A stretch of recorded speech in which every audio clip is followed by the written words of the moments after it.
नमस्कार दोस्तों। आज का जो टॉपिक है वो है कुंडली के अंदर शादी का योग। देखिए, शादी के बारे में जानने का सबके मन में रहता ही है कि हर कोई व्यक्ति जानना चाहता है कि मेरी शादी कब होगी।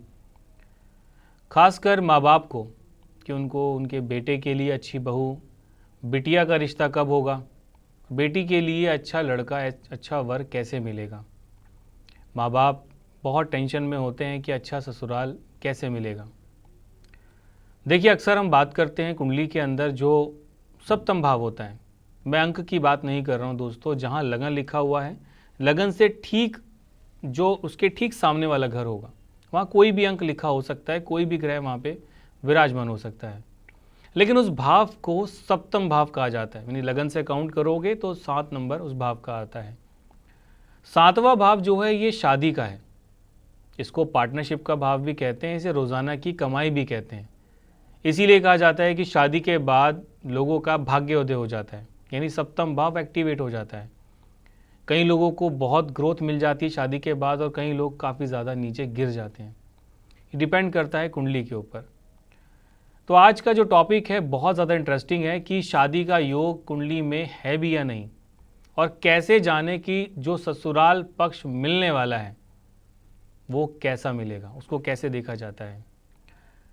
देखिए, अक्सर मैं कहता हूं कि कुंडली के अंदर जितने ज़्यादा ग्रह शुभ राशियों के अंदर अपनी अच्छी डिग्रीज के अंदर होते हैं, वक्र और मार्गी का कॉम्बिनेशन भी अच्छा बना हुआ होता है, और आने वाली दशाएं यानी शादी के लिए जो मिलने वाली दशाएं हैं, अगर वो अच्छी मिल जाएं तो शादी बहुत बढ़िया होती है। और अगर यही दशाएं खराब हो जाएं और कुंडली के अंदर ज़्यादातर ग्रह जो हैं वो गलत भावों में बैठे हों, तो वही परिस्थितियां पार्टनरशिप को खराब ही करती हैं। अक्सर देखा जाता है कि शुक्र और बृहस्पति को खासकर मेजर प्लैनेट माना जाता है शादी के लिए। लेकिन मैं कहता हूं सभी ग्रहों को एक नज़रिए से देखना बहुत ज़्यादा ज़रूरी है कि बाकी ग्रह कैसा प्रभाव डालने वाले हैं।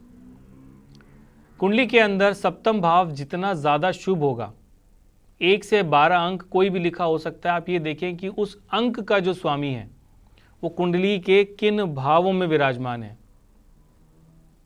और कितने भावों की दृष्टि सप्तम भाव पे है और सप्तम भाव में कितने ग्रह हैं।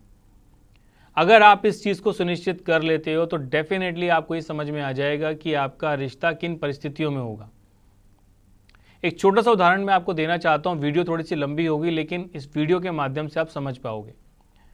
एक छोटा सा बच्चा है, उस बच्चे की दशा मान लीजिए शुक्र की लग जाए या बृहस्पति की लग जाए, तो क्या उसकी शादी का योग हो गया? ऐसा नहीं है। ज्योतिष के अंदर एक बात कही जाती है, देश काल पात्र, यानी आप धरती के किस कोने पे हो, क्या समय है वहां का, क्या परिस्थितियां हैं वहां पर, और उन परिस्थितियों के अनुरूप आपको रिश्ता, आपको चीज़ें जो हैं वो देखनी पड़ती हैं। रिश्ता भी इसी के अंदर आता है। कई बार मैं ऐसी कुंडलियां देखता हूं जिसमें कुछ ऐसी दशाएं मिल जाती हैं जो शादी का कारक नहीं बनती, लेकिन उनकी एज उस दौरान ऐसी हो चुकी होती कि मजबूरन उनको शादी करनी पड़ती है और वहीं पे कलेश शुरू हो जाते हैं। और कुछ ऐसे लोग होते हैं जिनकी एज काफ़ी निकल चुकी होती है, उसके बाद उनको शादी के योग मिलते हैं, यानी उनकी दशाएं वो फेवरेबल उनको मिल जाती हैं। तो मैं अक्सर आपसे सिर्फ ये कहना चाहता हूँ कि आप ये समझें कि एट प्रेजेंट जब आप रिश्ता देखने जा रहे हो या रिश्ते की बात आप करने जा रहे हो, सबसे पहली चीज़ आप देखो कि आपकी कुंडली में सप्तम भाव कैसा है। वो आपकी पत्नी या पति के व्यवहार को भी दर्शाता है कि उनका नेचर कैसा होगा, आपसे तालमेल कैसी होगी।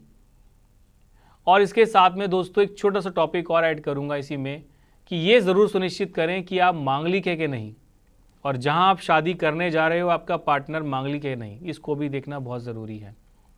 अब बात करेंगे कि मैंने बोला है कि आपका ससुराल पक्ष कैसा होगा। तो देखिए, कुंडली के अंदर लगन से दूसरा भाव हमारा कुटुंब होता है। जहां आपका लगन लिखा है वहां से दूसरा भाव आपका कुटुंब का है।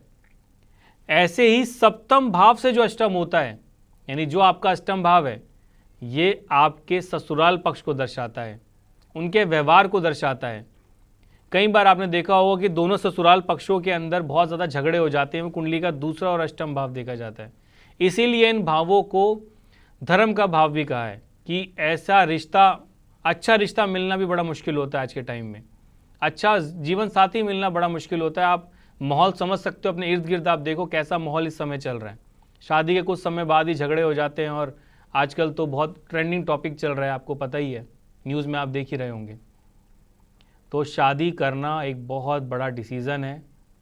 जितने भी माँ बाप इस कुंडली को इस वीडियो को आप देख रहे हैं, अपने बच्चों की कुंडली को एक बार आप ज़रूर देखें, समझें, ये जानें कि उनकी कुंडली में कितना प्रबल योग है शादी का, शुभ है या नहीं, क्या उनकी कुंडली में डिवोर्स का योग बनता है या नहीं। इस चीज़ को पहले आप जानें ताकि ठोकर खाने से आप बचें। और अगर शुक्र और बृहस्पति थोड़े से कमज़ोर हैं तो उसको क्या उपाय करके आप अच्छा स्ट्रॉन्ग कर सकते हो और कौन सा रत्न पहन के उसको आप बेहतर कर सकते हो। आई होप कि आपको वीडियो ये आसान तरीके से समझ में आया होगा। आशा करता हूँ कि इस वीडियो को आप लाइक करेंगे, शेयर करेंगे, और अच्छे टॉपिक्स अगर आपको चाहिए तो ज़रूर आप कमेंट बॉक्स में लिख के हमें मैसेज कर सकते हो। तो आज के लिए केवल इतना ही, इजाज़त दीजिएगा, नमस्कार। आप हमारे संतवाणी चैनल को सब्सक्राइब करें, वीडियो को लाइक करें, शेयर करें और हाँ, बेल आइकन पर क्लिक करना बिल्कुल ना भूलें ताकि हमारी किसी भी वीडियो की सूचना सबसे पहले आपको मिले।